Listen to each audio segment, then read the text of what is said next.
I was all set to reclaim the civil rights movement when I found out that Glenn Beck had beaten me to it. So now I'm thinking of reclaiming the North Pole, or right turn on red, or microwave popcorn, one of those. It's not that I had anything special to do with any of those things, but that's the best part of reclaiming, apparently. You don't actually have to have had anything to do with the original claim. All you need is a rally permit and a vivid imagination. I mean, if Glenn Beck can get his true believers to swallow the idea that they've got dibs on the civil rights movement because we are the people that did it in the first place, really? His acolytes, his Beckalites, were there way back when, marching side by side with Martin Luther King? I must have missed that. Or even today, the Beckalites actually stand for the same kinds of things Martin Luther King stood for? You betcha.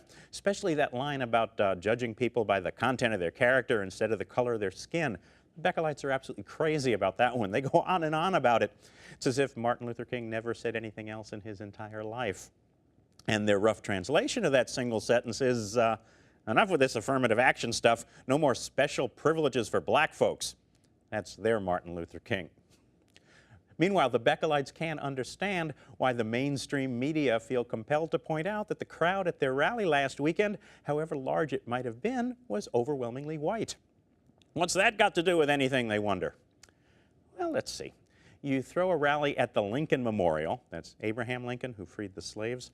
You schedule this rally on the very same date as one of the great civil rights marches in American history, and at the very same site where Martin Luther King delivered one of the great civil rights speeches, one of the great speeches on any subject in American history.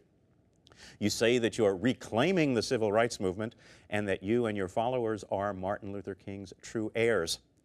And you're surprised that people actually notice how few black or brown faces are part of your crowd? Have you considered reclaiming your grip on reality?